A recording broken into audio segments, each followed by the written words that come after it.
ഒരു ഹോസ്പിറ്റലിൽ സർജറിയെ തുടർന്ന് രോഗി മരിക്കാനിടയായി. സർജറി നടത്തിയത് ഒരു വ്യാജ ഡോക്ടറാണെന്ന പരാതി ഉയർന്നു. കേസന്വേഷണത്തിന്റെ ഭാഗമായി ഡോക്ടറെ നിരീക്ഷിക്കാൻ ഡിറ്റക്റ്റീവ് ഹോസ്പിറ്റലിലെത്തി. ഓപ്പറേഷൻ തിയേറ്ററിൽ നിന്ന് പുറത്തിറങ്ങി വന്ന ഡോക്ടർ ഡിറ്റക്റ്റീവിനോട് പറഞ്ഞു, കഴിഞ്ഞ 12 മണിക്കൂറായി ഞാൻ വിശ്രമമില്ലാതെ തുടർച്ചയായി ഒരു ഹാർട്ട് സർജറി ചെയ്യുകയായിരുന്നു. ഈ മുറി വിട്ട് ഞാൻ പുറത്തുപോയിട്ടില്ല.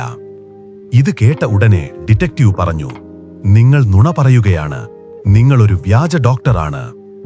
നിരീക്ഷണ പാടവവും പൊതുവിജ്ഞാനവും ഉത്തേജിപ്പിക്കുന്ന നിങ്ങൾക്കുള്ള ചോദ്യം. ഇയാൾ വ്യാജ ഡോക്ടറാണെന്ന് ഡിറ്റക്റ്റീവിന് എങ്ങനെ മനസ്സിലായി? ഉത്തരം പറയാൻ 10 സെക്കൻഡ്. കൂടുതൽ സമയം വേണമെങ്കിൽ നിങ്ങൾക്ക് വീഡിയോ പോസ്റ്റ് ചെയ്യാം.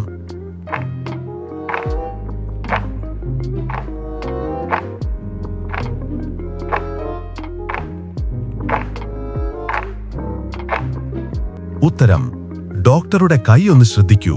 അദ്ദേഹം ഒരു വാച്ച് കെട്ടിയിട്ടുണ്ട്. ഓപ്പറേഷൻ തിയേറ്ററിൽ കയറുന്നതിന് മുൻപ് ഡോക്ടർമാർ വാച്ചും ആഭരണങ്ങളും അഴിച്ചുമാറ്റണം. അത് നിർബന്ധമാണ്. കുറ്റാന്വേഷണപരവും ബുദ്ധിപരവുമായ കൂടുതൽ കഥകൾക്കും കടങ്കഥകൾക്കുമായി ചാനൽ സബ്സ്ക്രൈബ് ചെയ്യൂ. വീഡിയോ ഹൈപ്പും ലൈക്കും ചെയ്യൂ.